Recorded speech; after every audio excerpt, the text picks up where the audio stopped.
Halo semuanya.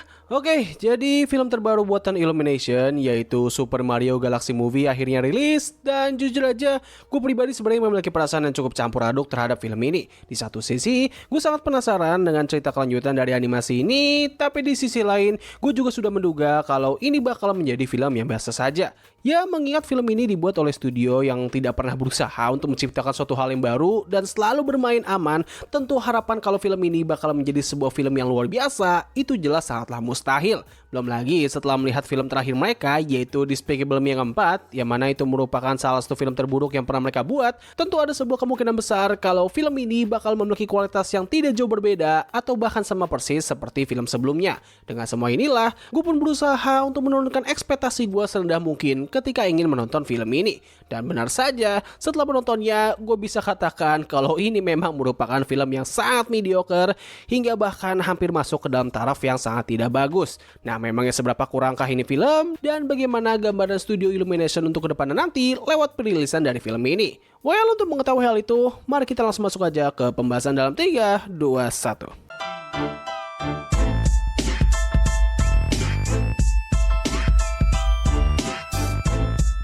The Super Mario Galaxy Movie merupakan sebuah sequel dari animasi buatan Illumination yang rilis pada tahun 2023 lalu, yaitu Super Mario, yang merupakan adaptasi dari salah satu karakter video game ikonik buatan Nintendo, yaitu Super Mario. Terlepas dari film pertamanya yang memiliki respon yang sangat campur aduk, tidak bisa dipungkiri kalau film itu mendapatkan kesuksesan yang sangat besar, yang mana hal itu tentu bakal berujung dengan kelanjutan dari franchise ini. Nah, pada film kedua ini diceritakan kalau Mario, Luigi, dan juga Princess Peach kini harus menyelamatkan seorang putri yang bernama Rosalina dari sosok antagonis baru dari cerita ini, yaitu Bowser Jr. yang merupakan anak dari antagonis utama di film sebelumnya, yaitu Bowser. Percaya atau tidak, premis tersebut sebenarnya telah merangkum keseluruhan cerita dari film ini. Yes, kalian gak salah dengar. Cerita dari film ini bener-bener simple banget. Film ini bakal langsung menyajikan kita dengan berbagai macam petualangan yang penuh dengan aksi fantasi dan sekaligus dunia yang lebih luas lagi dengan skala galaksi hingga bahkan multiverse.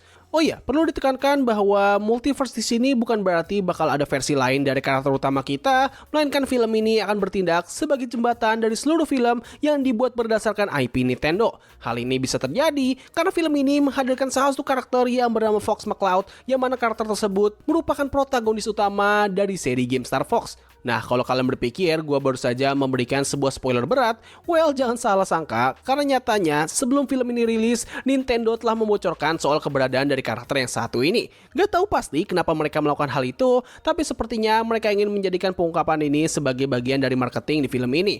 Jujur, ini merupakan sebuah keputusan yang sangat aneh, karena kalau andaikan mereka tetap menyimpan keberadaan dari karakter tersebut, maka hal itu bisa menjadi sebuah kejutan yang sangat besar bagi para penonton, dan dengan begitu, pengungkapan tersebut bisa menjadi sebuah bibir yang terus menyebar yang sekaligus bakal mempromosikan film ini secara gratis. Ya, terlepas dari perdebatan itu, tapi yang jelas kemunculan karakter ini bakal berpotensi untuk dibuatkannya film-film yang berbasis dari IP Nintendo. Bahkan ada kemungkinan juga kalau Nintendo dan Illumination sepertinya sedang membangun sebuah cinematic universe yang besar yang bakal berujung dengan sebuah proyek film yang setara dengan Infinity War dan juga Endgame, yaitu Super Smash Bros. Movie.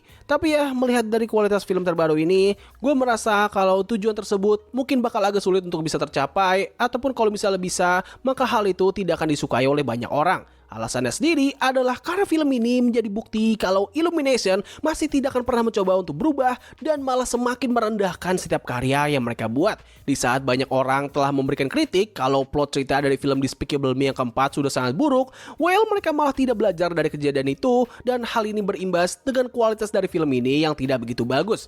Secara cerita, menurut gue cerita dari film ini sangatlah kurang dan terasa kosong. Ini semua bisa terjadi karena film ini nggak memiliki karakter arc sama sekali. Berbeda dengan film pertamanya, di mana mereka setidaknya mencoba untuk menghadirkan hal itu lewat perjalanan dan pengembangan karakter Mario dengan keluarganya. Di film ini, mereka sempat ingin menambahkan hal tersebut, tapi anehnya, cerita itu hanya dibangun saja tanpa adanya payoff atau perjalanan yang bagus. Mereka benar-benar hanya berfokus kepada cerita utamanya saja tanpa mementingkan cerita dari karakter-karakternya.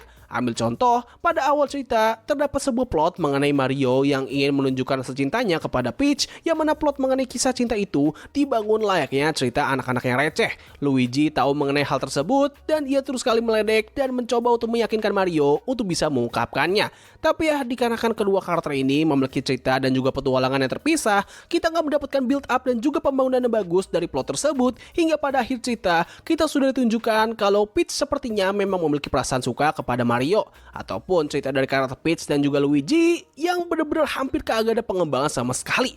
Luigi hanya terus berpetualang bersama dengan Mario dan juga Yoshi, sedangkan Peach ia sendiri hanya berusaha untuk menyelamatkan Rosalina dan sekaligus mengungkapkan apa hubungan dia dengan putri tersebut.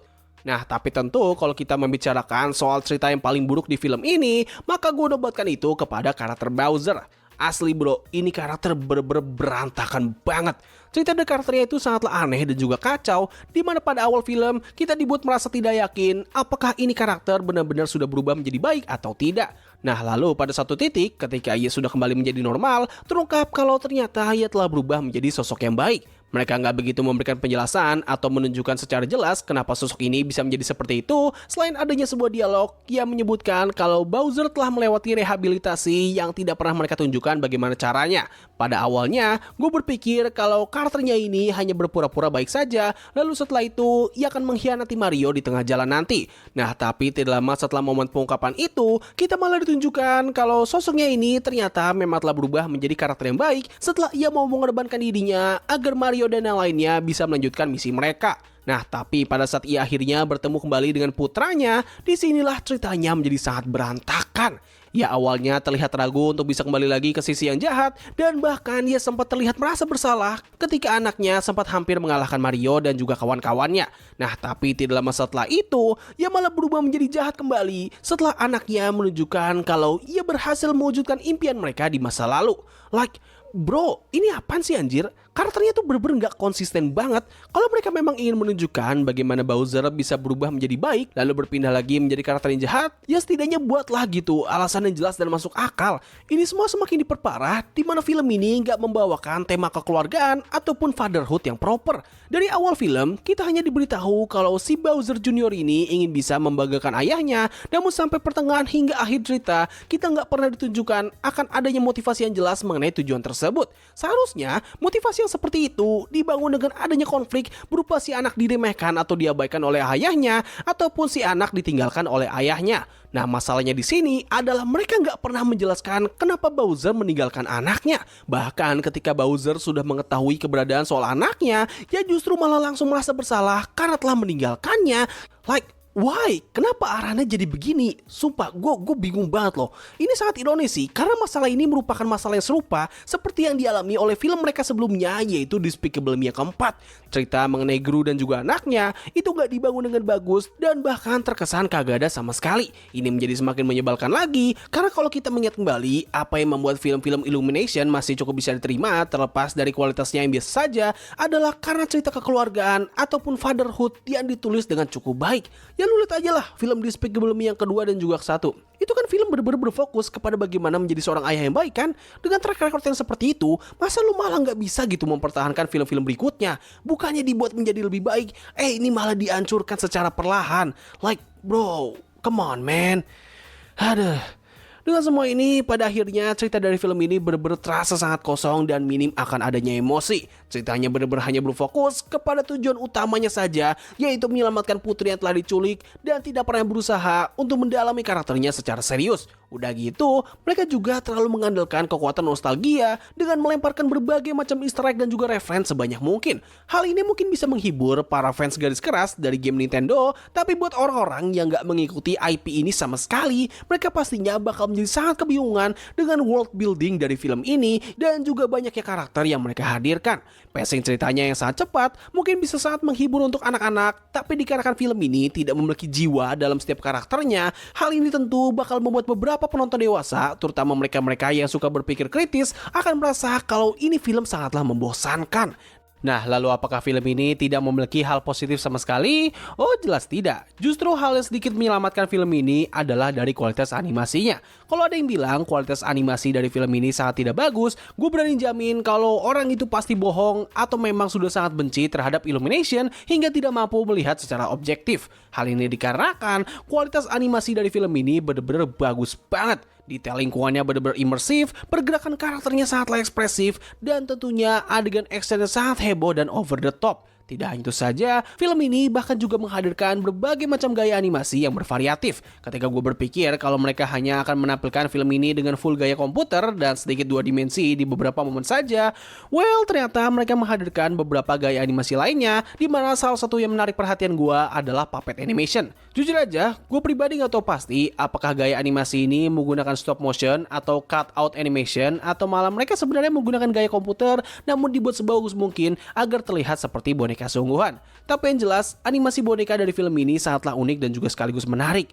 Nah, walaupun demikian, gue pribadi juga memiliki sedikit isu dari aspek yang satu ini. Pertama, gaya animasi komputer dari film ini benar-benar terlihat sama persis seperti film Illumination pada umumnya. Mulai dari desain karakternya, pemilihan color palette-nya, hingga bahkan ada beberapa adegan yang terlihat sama persis seperti film Illumination lainnya. Seingat gue, ada satu momen di mana Mario dan Luigi sedang naik motor, yang mana momen itu terlihat sama persis seperti salah satu momen di film Despicable Me. Gue gak tahu persis adegan dan film yang mana, tapi yang jelas itu sumpah adegan itu bener-bener template banget.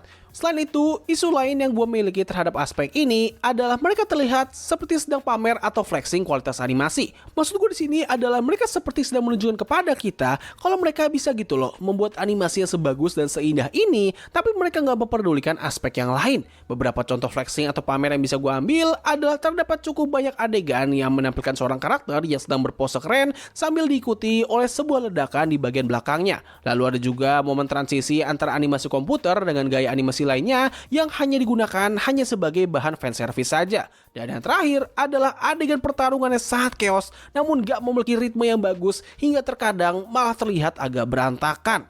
Sangat disayangkan aja sih, film ini memiliki kualitas animasi yang sebagus ini namun tidak diikuti oleh kualitas penulisan cerita yang proper. Masalah dari film ini memang hampir mirip seperti film Pelangi di Mars, walaupun ya skala perbandingannya sendiri memang sangatlah jauh. Seburuk-buruknya film ini, setidaknya mereka masih memiliki cerita yang cukup seru untuk diikuti, tidak terlalu cringe, dan tentunya kualitas animasinya yang jauh lebih baik. Jadi ya, begitulah yang bisa gue bahas dari film Super Mario Galaxy The Movie. Sebuah film yang sangat-sangat kurang dan gak bisa memanfaatkan potensi penuhnya. Gue pribadi cukup yakin kalau film ini bakal mendapatkan kesuksesan yang besar, walaupun ya agak ragu juga sih kalau mereka bakal sama suksesnya seperti film pertama. Tapi tentu dengan kualitas yang seperti ini, gue menjadi semakin ragu dengan masa depan dari Illumination. Mereka sebenarnya bisa gitu loh, membuat film yang berbeda dan berani menciptakan revolusi, apalagi dengan segala bentuk gaya animasi yang sudah mereka tunjukkan di film ini. Like, bro, di saat studio-studio di luar sana sedang berlomba-lomba untuk menciptakan animasi yang berbeda dan yang paling fresh, ini studio masih tetap nyaman dengan animasi mereka yang mediocre. Sebenarnya ini nggak menjadi masalah kalau andaikan mereka tidak menunjukkan adanya potensi untuk ke arah tersebut, tapi mereka lebih memilih untuk tidak melakukannya, serta mereka juga tidak berusaha untuk mempertahankan kualitas dari karya-karya terbaru mereka. Ya lu lihat aja lah 2 film terbaru mereka belakangan ini, kualitasnya bener-bener kacau banget coy, asli. Nih gue yakin juga film berikutnya mereka yaitu Minion ketiga itu pasti bakal memiliki kualitas yang gak jauh beda. Bahkan gue berani yakin itu film bakal lebih ampas daripada ini. Sumpah dah. Memang kualitas animasinya tuh terlihat jauh lebih baik, tapi ceritanya itu loh, masa malah makin nurun sih? Aduh. Nah, dengan hasil seperti ini, lalu apakah Nintendo akan tetap mempercayakan Illumination untuk menciptakan animasi-animasi dari IP mereka? Well, ada kemungkinan kalau hal itu bakal tetap terjadi karena ya mengingat kedua studio ini terbilang cukup serakah dan agak sedikit malas gak sih dalam mengembangkan IP mereka. Ya kita semua tahu lah gimana serakahnya Nintendo dan juga malasnya mereka dalam menciptakan game-game terbaru mereka. So ya, begitu saja sih yang bisa gue bahas pada video kali ini. Tulis pendapat kalian mengenai film yang satu ini di kolom komentar di bawah. Apakah ini merupakan film yang biasa saja, film yang kurang, atau menurut kalian bagus? Tulis pendapat kalian.